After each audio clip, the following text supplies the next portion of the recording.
Instant culture. Nous savions déjà que les animaux étaient doués d'émotions, telles la joie, la souffrance, la tristesse. Mais peuvent-ils également ressentir l'amour? Oui, selon le podcast de 30 millions d'amis. Nombreux sont les exemples, factuels ou scientifiques, témoignant de l'affection incroyable de certains animaux pour des congénères, mais aussi pour d'autres espèces animales, ou encore pour les humains. Et oui, le chagrin d'amour n'est pas le propre de l'homme.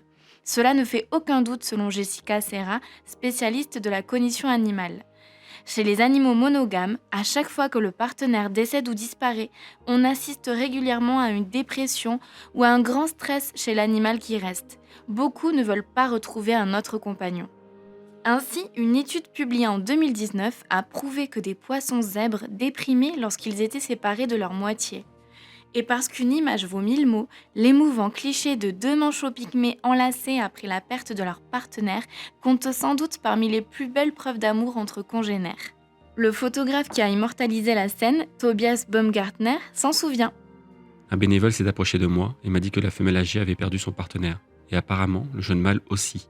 Depuis lors, ils se rencontrent régulièrement pour se réconforter et rester debout pendant des heures à regarder les lumières dansantes de la ville voisine. Une étude américaine réalisée en 1964 démontre que 80% des singes observés arrêtent d'actionner la chaîne qui leur délivrait de la nourriture lorsqu'ils ont compris que ce procédé infligeait une douleur à l'un de leurs congénères. Même résultat chez les rats. Certes, selon les chercheurs, cette volonté d'aider serait en réalité égoïste, car liée à la détresse personnelle induite par la vision de la souffrance. Pour autant, de nombreux individus ont également décidé d'aider leurs congénères, et ce, même s'ils n'avaient pas été témoins de leur souffrance.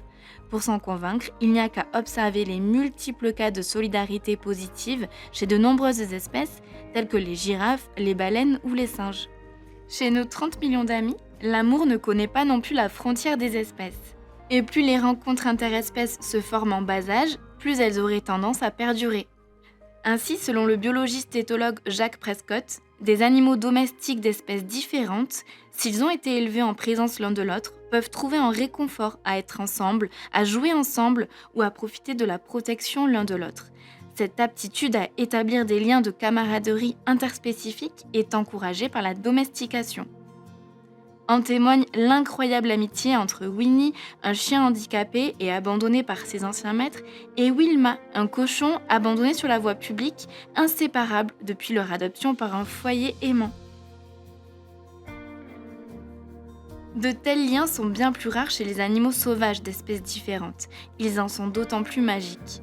Début 2020, d'incroyables images partagées sur les réseaux sociaux révélaient un coyote et un blaireau semblant prendre plaisir à emprunter ensemble et à plusieurs reprises un corridor pour la faune sauvage en Californie. Il est une autre sorte d'affection, et non des moindres, celle qui unit les animaux aux humains. Selon Jessica Serra, il est toujours complexe de décrire l'expérience subjective vécue par les animaux, mais le lien d'attachement qu'ils ressentent peut être si fort que l'on peut parler d'amour. De nombreux animaux produisent de l'ocytocine, qui n'est autre que l'hormone de l'amour. Chez les chiens, ce neuropeptide augmente au contact de l'humain, notamment lors d'un échange de regards. D'après une étude japonaise publiée dans la revue Current Biology en juillet 2022, le regard d'un chien initie des interactions avec son maître et stimule la sécrétion d'ocytocine. Le niveau d'ocytocine augmente d'autant plus lors des retrouvailles.